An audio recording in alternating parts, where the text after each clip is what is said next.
ነገሮች ይታዩኛል። አንደኛ እንዲህ አይነቶቹን የሰላማዊ ህዝባዊ እምቢተኝነት እንቅስቃሴዎች በህገወጥ ድርጊት ይፈርጃቸዋል። ስለዚህ የሰላም ማስከበር ስራ ነው የምሰራው ብሎ ወደ አፈና መሄዱ አይቀርም፣ ህገወጥ ናቸው ማለቱ አይቀርም። ግን ህዝባችን ማወቅ ያለበት አምባገነን መንግስት ባለበት አገር ህዝባዊ እምቢተኝነት ህጋዊ መብት ነው፣ ህገ መንግስታዊ መብት ነው፣ የተፈጥሮ መብት ነው። ማንም ህዝብ አንድ በስልጣን ላይ ያለ አገዛዝ በአግባቡ በህግ መሰረት የማያስተዳድረው ከሆነ መብቱ ነው ህዝባዊ እምቢተኝነት የማድረግ። ይሄ ደግሞ አይደለም በሌሎች ዓለም አቀፍ ህግጋትና በኢትዮጵያ ህገ መንግስት ራሱ ህጋዊነት ያለው የትግል ስልት ነው። ስለዚህ አንዱ ህዝቡ መገንዘብ ያለበት የኢትዮጵያ የጸጥታ ኃይሎችም መገንዘብ ያለባቸው ህዝቡ የሚያካሂደው የሰላማዊ እምቢተኝነት ትግል አገዛዙ እንደሚለው ህገወጥ ትግል አይደለም፣ ሰላማዊና ህጋዊ ትግል ነው። ህገ መንግስታዊ መብት ነው፣ ተፈጥሯዊ መብት ነው። ይሄን ጠንቅቆ ማወቅ አለበት ህብረተሰቡ። ስለዚህ አገዛዙ በጠመንጃ አንበርክኬ ገዛለሁ እያለ በጉልበት ገዛለሁ እያለ የህዝብን መብት ሳያከብር ህዝቡ ለመብቱ የሚያነሳውን ጥያቄ በህገወጥነት ሊፈርጅ አይችልም። የህዝብን የትግል እንቅስቃሴ በህገወጥነት ሊፈርጅ የሚችል በሰላም የሚገዛ በህግ አግባብ የሚገዛ ስርዓት ነው። ስለዚህ ይሄ መንግስት በምንም ተአምር ይሄን የትግል እንቅስቃሴ በህገወጥነት ሊፈርጅ የሚችል አይደለም። መፈረጁ ግን አይቀርም። ህብረተሰቡ ይሄን በደንብ መገንዘብ አለበት። መብቱ መሆኑን፣ ህገ መንግስታዊ መብቱ መሆኑን፣ ተፈጥሯዊ መብቱ መሆኑን፣ ዓለም አቀፍ ህግጋት የሚደግፉት መብቱ መሆኑን ማወቅ አለበት። አንዱ ይሄ። ሁለተኛ የውጭ አጀንዳ አድርጎ ማቅረቡ አይቀርም። የተላላኪዎች አጀንዳ፣ የባንዳዎች አጀንዳ፣ የባዳዎች አጀንዳ መቼስ የማይፈጥረው ቃል የለም ይህ አገዛዝ ብሎ ማቅረቡ አይቀርም። ኢትዮጵያውያን እውነቱን ለመናገር አሁን በዓለም ላይ ካለው ህዝብ በላይ ለትግል ለመነሳሳትና መስዋዕትነት ለመክፈል አገዛዝን ለመታገል ከማንም በላይ አጀንዳ አለ። የራሳችን አጀንዳ። ምንም የውጭ ተልዕኮ አያስፈልግም። ከበቂ በላይ የሆነ ሞልቶ እየፈሰሰ ያለ ግፍና በደል ኢትዮጵያ ውስጥ ተልዕኮ መቀበልም መበደርም አያስፈልግም። ስለዚህ እኛ የምንታገለው ወደፊትም መስዋዕትነት ለመክፈል የምንዘጋጀው ለራሳችን ጉዳይ፣ ለኢትዮጵያ ህዝብ ጉዳይ። ስለዚህ ይሄን ጉዳይ የባዕዳን ጉዳይ እንደሆነ የውጭ ኃይሎች ተልዕኮ እንደሆነ የሚያደርገው ፕሮፓጋንዳም እንደማይሰራ ህዝቡ ማሳየት አለበት። የኔ አጀንዳ ነው፣ ከበቂ በላይ ትግል እንዳደርግ መስዋዕትነት እንድከፍል የሚያስገድድ አጀንዳ ሰጥተኸኛል፣ እታገላለሁ የሚለውን ነገር በደንብ ማስጨበጥ ያስፈልጋል። እና አንዱ ፍረጃው ይሄ ነው። ሌላውና መሰረታዊው ግን ይሄ መንግስት በመቀጣጫ የሚያምን መንግስት ነው።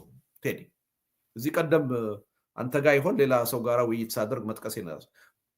ጠቅላይ ሚኒስትር አብይ አህመድ ጋር አንድ ውይይት ስናደርግ እኔና እሱ በተናጠል አንድ ጥያቄ በድንገት አንስቶልኝ ነበር።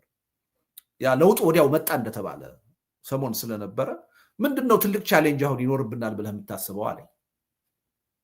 አይ ይሄ በቄሮ በፋኖ የትግል እንቅስቃሴ ውስጥ የነበረ ወጣት ስራ ልንፈጥርለት ይገባል፣ ወደ ሰላማዊ ሂደት መግባት አለበት። ታግሎ ዝም ብሎ ወደ ቤቱ ከተመለሰ አስቸጋሪ ሁኔታ ይፈጠራል አልኩት። ኖ አለ። ወጣቱ ምንም ችግር የለውም፣ 4-5ቱን ግንባሩን ብትለው 4-5 ዓመት ይቆዝማል ነው ያለ።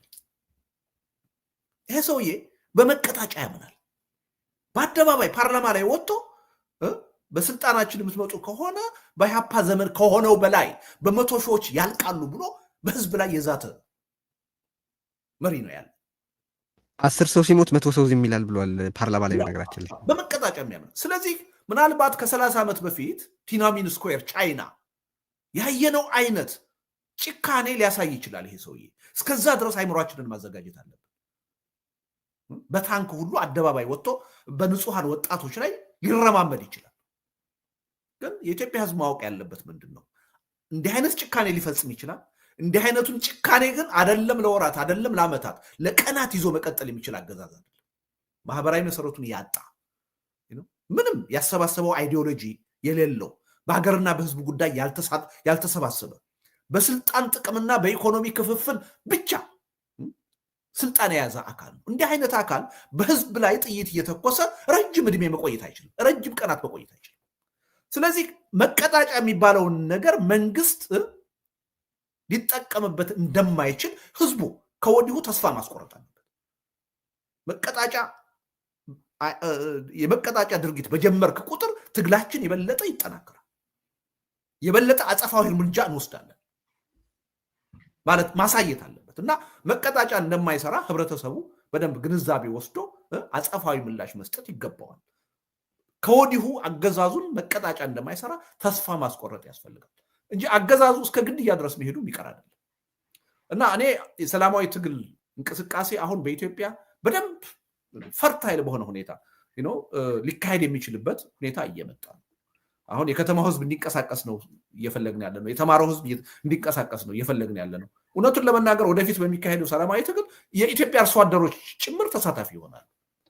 ከኛ እኮ ቀድመው ቴዲ እነሱ እኮ የሰላማዊ እንቅስቃሴ እኮ አሳይተውናል። ይሄ ጎጃም ገበሬዎች ጅራፍ ይዘው ወጥተው እኮ ሰላማዊ ሰልፍ አካሂደው አይደል? የሰላሌ ገበሬዎች እኮ አርሶ አደሮች ጫንቃቸው ላይ ቀንበር እኮ አድርገው የሰላም ጥያቄ እኮ አቅርበው። ይሄ የሰላም እንቅስቃሴ ሁሉን አቀፍ የሆነ ህዝብ ሁሉ የሚደግፈው ነው የሚሆነው። አገዛዝ አንቀጥቅጥ ብቻ ሳይሆን አገዛዝ አንበርክክ እንቅስቃሴ ነው የሚሆነው እና ምቹ ሁኔታዎች እየተፈጠሩ እንደሆነ እያየን ነው። ግን ዋናው ነገር ምንድን ነው? ካለፉት ድክመቶች፣ ስህተቶች ተምረን ጥራት ያለው ዝግጅት ማድረግ አለብን። የሀሳብ ዝግጅት ማድረግ አለብን። የድርጅት ህብረት ዝግጅት ማድረግ አለብን። በቁጥጥራችን ስር እያቀድን የምንመራው ትግል መሆን አለበት። በስሜት አይደለም፣ በግርግር አይደለም። ስለዚህ ለዛ ሌት ተቀን መስራት አለብን የሚል እምነት ነው ያለኝ። አመሰግናለሁ። እሺ አቶ ሙልጌታና እዝቅኤል እንደው ብታነሱት የማስበው አንድ ነገር አለ። እዝቅኤል ቅድም ጠቀስ አድርገዋል። ነገሩ ዳይለማ ላይ ነው ስርዓቱ። ገፍቼ ልጨፍልቀው ወይስ ዝም ብዬ ልየው የሚል አይነት በጣም የከፋ ዳይለማ ውስጥ የአምባገነኖች ዳይለማ ነው። እዛ ውስጥ እንዳለ አንስተሃልና አንድ ተከታታያችን የጻፈው ነገር አለ። አሁን የተማሪዎቹን እንቅስቃሴ ለማስቆም ሲል ይሄ ሌላ ቦታ ሄዳችሁ አገልግሎ ያልነውን ትተነዋል ሊል የሚችልበት እድል አለ እና እሱ እንዴት ይታያል ብለዋል። ይህን ጥያቄ ሰፋ ላድርገውና በአገዛዙ በኩል የሚሰጡ ኮንሴሽንስ እንዴት ነው መስተናገድ ያለባቸው? የሆነ ተቃውሞ ሲመጣ ለጊዜው ኦኬ ትችዋለሁ፣ ከዚህ በፊትም እንዳደረገው ደሞዝ ጥያቄ ሲቀርብ እሺ ደሞዝ ጨምራለሁ እንደሚለው አይነት ያለ ኮንሴሽን ሲያደርግ በታጋዮች በኩል በተቃውሞ ጎራ በኩል እንዴት ነው እነዚህ ኮንሴሽኖች መታየት ያለባቸው የሚለውን በተመለከተ አስተያየት እንድትሰጥ ነው። አቶ ሙልጌታ አቅደምና ቅድም ያነሳሃትንም ነጥብ ሳትረሳ መሽኮርመም አለ በሰዎች ዘንድ ለመተባበር ብለሃል እና ምንድን ነው ያንን በሙሉ ኃይልና በሙሉ ጉልበት ላለመተባበር ችግር እየሆነ ያለው የሚለውን አብረህ እንድታነሳው ነው። በአለመተባበሩ ችግር አንሳና ከዛ ወደ አገዛዙ ኮንሴሽን ጉዳይ መሄድ ትችላለህ። መልካም ቴዲ፣ ቅድሙ ጥያቄ ላይ እንደው ያለፍኩት አንድ ነገር አስታውሼ ነበር። በአሩሲ ዞን በኦርቶዶክሶች ላይ በኦርቶዶክስ ሃይማኖት ተከታዮች ላይ የደረሰውን ድርጊት በተመለከተ ከፍተኛ ግድያ ተካሄደ። ግን ግድያዎች በጣም በየቀኑ የሚደርሱ ጉዳዮች ስለሆኑ እንዲህ አይነት ሁኔታ ሲፈጠር ሁላችንም ቆም ብለን ሀዘናችንን ገልጸን በህይወት ህይወታቸው ያለፈውን እግዚአብሔር በገነት ያኑር፣ በህይወት ያሉትን የሚያጽናንል ነበር። እሱንም እንኳ ተውን ከመለመዳችን የተነሳ ብዙ ቁጥር በሚሊዮን ህዝብ ያለቀበት ሀገር ውስጥ 4-5 ሰው ሞተ። በቃ እንትን ሆኗል አሁን ለኛ እና አዝናለሁ እዛ ደረጃ ላይ በመድረሳችን። ግን በዚህ ሰዓት እንደው በዚህ አጋጣሚ እነዛ ህይወታቸው ያለፈውን ሰዎች ሳናስብና ስለነሱ ሳንቆረቆር ቀርተን አለመሆኑን የኦርቶዶክስ ተከታዮችም ሆነ የኢትዮጵያ ህዝብ እንዲገነዘበው ፈልጋለሁ። ቅድም ወንድሜ አንተ በጠየቀው በተለይ ትብብርን በተመለከተ ከመቼውም በበለጠ የታጋዮች ወይም ትግል ውስጥ ያሉ ፖለቲሻኖች የቅራኔዎች ደረጃንና የሚፈቱበትን ቅደም ተከተል ከመቼውም በበለጠ እየተገነዘብን ይመጣን ይመስለኛል። ድሮ የፖለቲካ ቅራኔዎች ለምሳሌ የስልጣን፣ የግዛት አወቃቀር፣ የኢኮኖሚ ተጠቃሚነት እነዚህ በሀገራችን ህብረተሰቦች ውስጥ የውስጥ የቅራኔ ምንጮች ሆነው እርስ በርስ ሲያተራምሱን የነበሩ ናቸው። እነሱ ላይ ብዙ እናተኩር ነበር ድሮ። አሁን ለሁሉም ግልጽ የሆነው የህልውና በተለይ የህዝብና የሀገር ህልውና ከማንኛውም በላይ ቀዳሚ እንደሆነ የመገንዘብና የሀገሪቱና የህዝቡ የህልውና መጠበቅ እስከሌለ ድረስ የፖለቲካውንም ሆነ ትልልቅ የፖለቲካ ጥያቄዎች ብለን የምንላቸውን ለምሳሌ የራስን እድል በራስ የመወሰን የሱ አይነት ጥያቄ እንኳ ያለው ድርጅት ያንን ፖለቲካ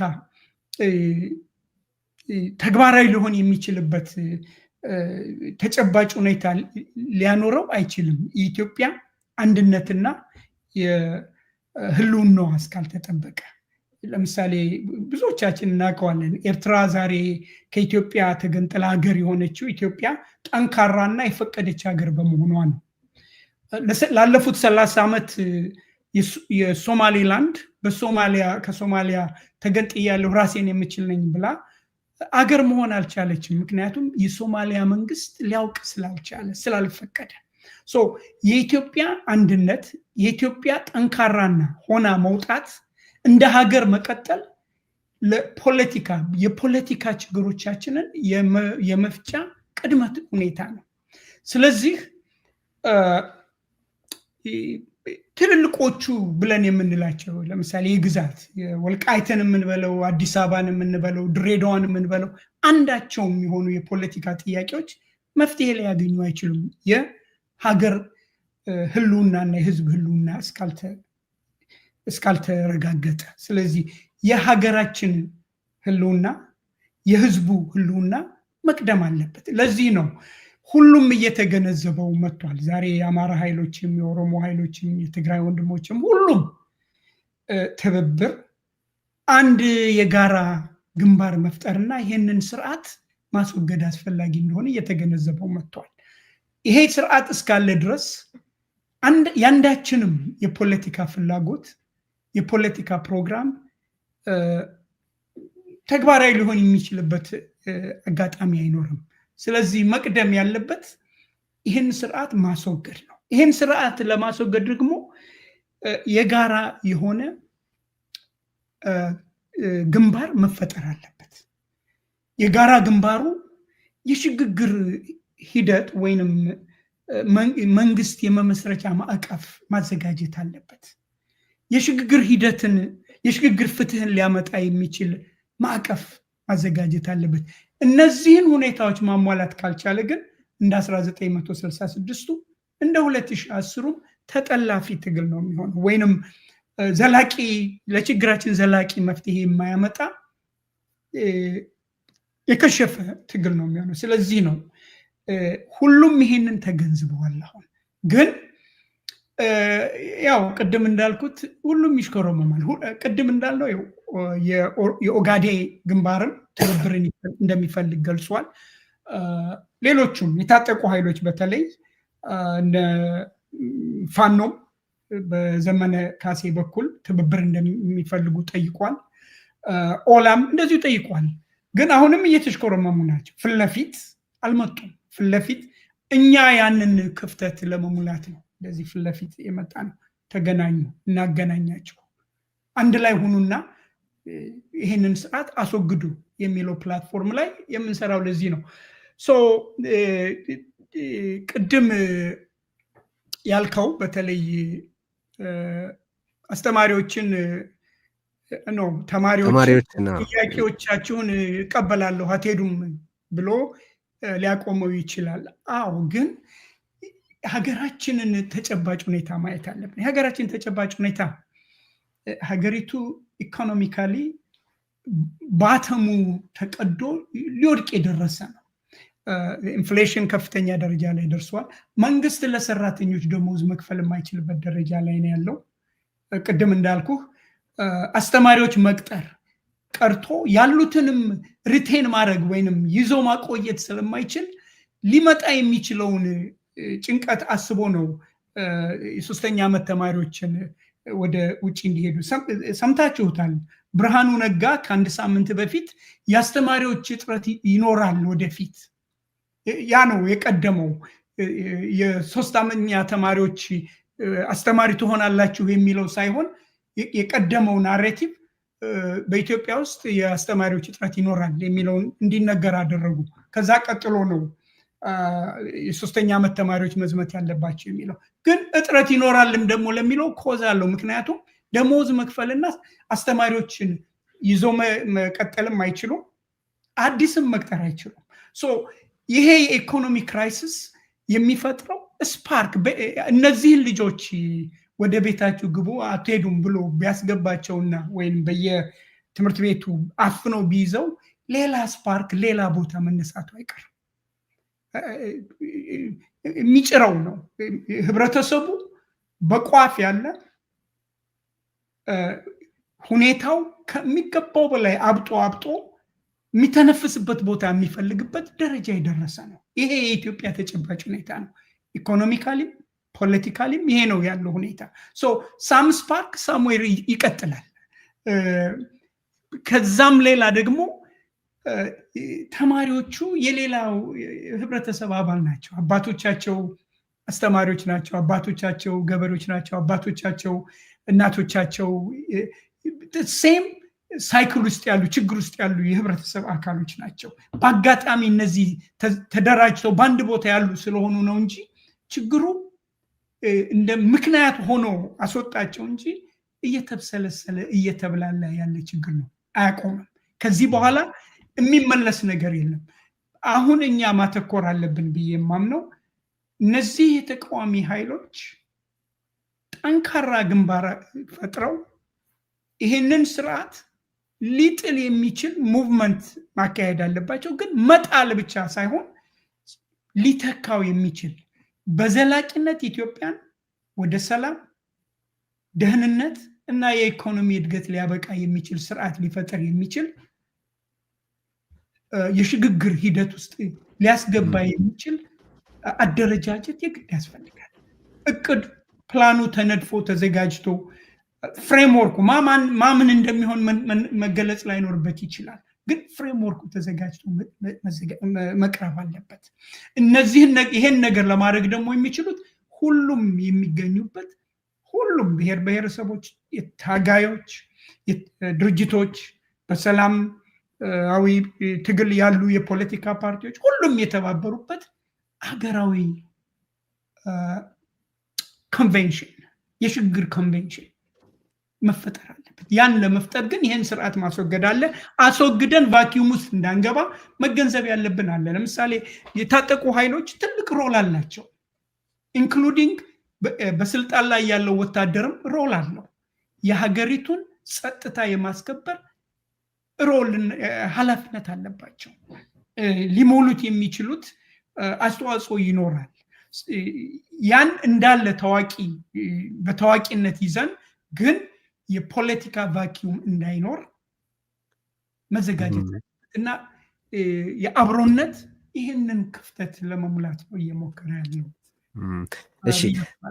እሺ ቅድም ያነሳኋት ጥያቄ ያለች ሕዝቅኤል፣ የዚህ እንግዲህ ሁለት ትልልቅ ጥያቄዎች ላይ ያነሳቸው አሉ። የኢኮኖሚ ጥያቄ አለ፣ የሰላም ጥያቄ አለ። የኢኮኖሚውን ጥያቄ አቅም ስለሌለው የሰላሙን ጥያቄ ባህሪው ስላልሆነ ሊመልሳቸው አይችልም ብለናል። እና በመካከል ግን ያለ አለ አይደል፣ ማታለል፣ ማጭበርበር እና ህብረተሰቡን በዛ መልኩ ለማቆየት መሞከር። በተማሪዎች ጉዳይ በአጋጣሚ ተነሳ እንጂ ለየነገሮቹ አገዛዙ የሚሰጣቸውን ኮንሴሽንስ እንዴት ነው ትሪት ማድረግ ያለብን የሚለውን በተመለከተ አስተያየትህን አቅርብና ከዛ የመጨረሻውን ራውንድ የምናደርገው ከዚህ በኋላ አብሮነት በሚያደርገው እንቅስቃሴ ያሏችሁን እቅዶች ልደቱ በተወሰነ ደረጃ ጠቅሶታል። ግን ከህብረተሰቡ ምንድን ነው የምትፈልጉት? ምን አይነት ዝግጅት ከወዲሁ ይደረግና የመሳሰሉ በአብሮነት በኩል እንዲተላለፉ የምትፈልጓቸውን መልእክቶች ልታነሱ ትችላላችሁ። ቀጥል እስኪ። መልካም። ይሄ ዋናው የአንተ ጥያቄ የተንጠለጠለው የሚመስለኝ አሁን መንግስት መልስ መልሻለሁ ማለት ይጀምራል እሱ እንዴት ነው የሚታየው አይነት ነገር ነው ይመስለኝ። ይህም ትንሽ እኮ ሰንበት ያለ ነው። ሐኪሞች ይጨመርልን ደሞዝ ብለው የሚጠይቁበት ጊዜ ጨምራለሁ ነው ያለ አይደለም። ጨምራለሁ ማለት መንግስት በዛ በኩል ከሐኪሞቹ ጋራ ኮንፍሮንቴሽኑን አልፈለገም ነው። ለመመለስ እንደማይችል ያው አሁን አይተነዋል። በዛን ጊዜ በነሐሴ ወር ውስጥ በኦገስት ውስጥ ገና በጥቅምት እንሞላላችኋለን 300 እጥፍ ጨምረናል ነው ያለው የኢትዮጵያ ጠቅላይ ሚኒስትር። ማለት 300 እጥፍ 1500 የምታገኘው 300% እጥፍ ሲጨመርላት እንግዲህ የት እንደሚደርስ እናንተ ታውቃላችሁ። እንደሱ ነው ሲናገር የነበረው። እሱን አልቻለም፣ ለመመለስ አይችልም። ቢመልስም ያ ገንዘብ ምንም ነገር መግዛት ስለማይችል የኢኮኖሚ ችግሩን ለመፍታት አይችልም። አሁንም በአይኤምኤፍ ትዕዛዝ ስር የሚኖር የኢኮኖሚ ሉዓላዊነት የሌለው ወርቅ ከየቦታው እየሰረቀ ትግራይ እየሰረቀ፣ ከቤኒሻንጉል ጉሙዝ እየሰረቀ፣ ከደቡብ ኢትዮጵያ እየሰረቀ ወደ ዩኤኢ እያጓጓዘ በዛ ጦርነት የጦር መሳሪያ እየገዛ የሚኖር መንግስት መሰረታዊ የሆነው የህዝብን ፍላጎት ለማሟላት ይችላል ማለት አይቻልም። ስለማይችል ግን አንተ እንዳልከው በመካከል ነው ያለው። ስለማይችል በመካከል ነው ያለው ማስመሰል። ያው የሀገሪቱን ሚዲያ ሙሉ በሙሉ ተቆጣጥሮታል እና እንዲህ ያደርጋለሁ። ቅድምም ጠቅሼልሃለሁ። አንድ ጠቅላይ ሚኒስትር 4 ቀን ሙሉ እንዴት ሀገሪቷ ያደገች እንደሆነች ሲናገር የነበረው የማስመሰል ነገር ነው እንጂ ረሃብ ውስጥ ያለውን ሰውዬ አልተራብክም እኮ ስላላረስክ ነው የጓሮ አትክልት ምናምን እያለው ስላልገባህ ነው እንጂ ጠግባሃል እኮ።